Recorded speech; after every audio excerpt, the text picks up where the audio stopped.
تو عرض کریں گے یا اللہ اب جو تو نے دیا اس سے بہتر اور کیا ہو سکتا ہے, ہر چیز تو ہمیں مل گئی. تو رب فرماتا ہے اب میں نہ تمہیں اپنی رضا دینے لگا ہوں, اب میں کبھی تم سے ناراض نہیں ہوں گا. یہ وہ نعمت ہے جو جنت سے بھی بڑی ہے. میرے رسول کریم صلی اللہ علیہ وسلم کی بارگاہ میں صحابی نے آ کے عرض کی, یا رسول اللہ میں بڑی اچھے طریقے سے وضو کرتا ہوں, ٹائم نکال کے مسجد آتا ہوں, حضور میں پابندی سے پڑھنے کی کوشش کرتا ہوں, لیکن اے معصوم آمنہ یا رسول اللہ میرا نماز میں دل نہیں لگتا, حضور میری طبیعت نہیں جمتی, میرا دوڑ جانے کو دل کرتا ہے, کوئی نسخہ بتلائیے. محبوب نے فرمایا تو اپنی نظر کو پاک کر لے, تیرے نبی کا وعدہ ہے تیرا نماز میں دل لگنا شروع ہو جائے گا. اپنی نظر میں پاکیزگی پیدا. اللہ کے پیارے حبیب علیہ الصلوۃ والسلام نے فرمایا جس بندے کے والدین یا دونوں میں سے کوئی ایک انتقال کر جائے اور وہ معاذ اللہ ان کا نافرمان ہو, تو فرمایا پھر ان کے لیے دعا کرتا رہے, استغفار کرتا رہے, کرتا رہے, کرتا رہے, کرتا رہے, امید ہے اللہ اسے نیکوکاروں میں لکھ دے گا, وہ فرما برداروں میں آ جائے گا. شرط یہ ہے کہ وہ ان کے لیے استغفار کرے, دعائے مغفرت کرے. اب ان کے لیے وہ اب ہی شروع کر دے ان کو یاد کرنا, اب ہی اس مقام پر آ جائے, اب ہی کچھ سوچ لے, تو اللہ تعالیٰ کی بارگاہ سے کرم کی امید ہے کہ اللہ اس نے جو زندگی میں اس سے غلطیاں ہو گئی رب اس کی ان غلطیوں کو معاف کر دے گا. روز آپ کے زخم دکھانے سے کوئی بھی آپ کا زخم نہیں بھرے گا, بلکہ میں نے تو یہ دیکھا ہے اپنی زندگی میں کہ اچھا بھلے تعلقات چل رہے ہوتے ہیں, آپ کو ذرا ضرورت پڑ جائے تو سامنے والا آنکھیں پھیر لیتا ہے, اسی وقت اس کا ماحول اور اس کے حالات خراب ہو جاتے ہیں. اس لیے اپنا سارا بھروسہ, اپنی ساری توجہ, اپنی سوچوں کا مکمل مدار صرف اللہ رسول کی ذات کو بنائیں.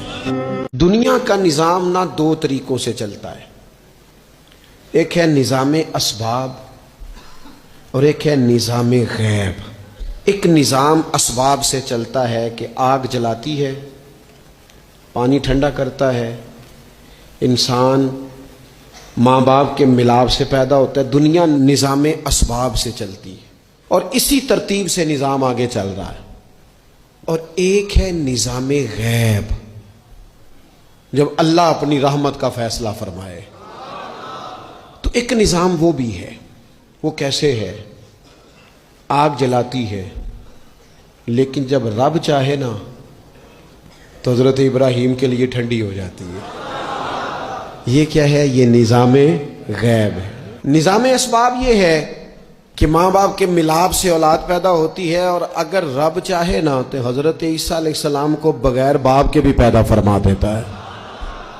ہم جو مسلمان ہیں نا, ہماری ساری کی ساری توجہ نظام اسباب پہ ہو گئی ہے. اسباب پورے جمع کرو, لیکن اپنے رب کی بارگاہ کی طرف رجوع بھی کرو. کئی دفعہ نا اسباب سارے بندے کے ہاتھ سے چھوٹ جاتے ہیں, پھر اسے ضرورت ہوتی ہے دست غیب کی, اللہ اس کی مدد کرے. جو آیہ کریمہ میں نے قرآن مجید کی پڑھی ہے اس میں اللہ کریم نے فرمایا یا ایھا الذین آمنوا توبوا الی اللہ توبۃ نصوحا, اے ایمان والو اپنے رب کی طرف رجوع کرو, اپنے رب کی بارگاہ میں توبہ کرو, پر توبہ سچی کرنا. رجوع الی اللہ کرو, اللہ کی طرف رجوع کرو. بعض اوقات سارے نظام ختم ہو جاتے ہیں, نظام اسباب, اس وقت ضرورت ہوتی ہے رجوع الی اللہ کی کہ نظام غیب آئے. حضرت سارہ رضی اللہ تعالی عنہا جو جناب ابراہیم علیہ السلام کی اہلیہ ہیں, آپ ایک رستے سے گزر رہی تھیں, حضرت ابراہیم علیہ السلام آپ کے ساتھ تھے. تو جس رستے آپ تشریف لے جا رہے تھے اس رستے میں بادشاہ بڑا ظالم تھا. وہ معاذ اللہ تعالیٰ ثم معاذ اللہ عورتوں کو گرفتار کر لیتا اور اپنی بدباطنی کا ثبوت دیتا. وہاں سے جناب سارہ گزری. مسند امام احمد بن حنبل سے یہ حوالہ عرض کر رہا ہوں. حضرت سارہ کو اس نے گرفتار کر لیا. جب وہ جناب سارہ کی طرف بڑھنے لگا تو اب وہ جتنے اسباب تھے نا اس وقت کے وہ سارے اختیار کیے گئے, لیکن اس بادشاہ سے جان نہیں چھوٹی. جب وہ بڑھنے لگا تو جناب سارہ نے پھر رب کریم کی طرف رجوع کیا.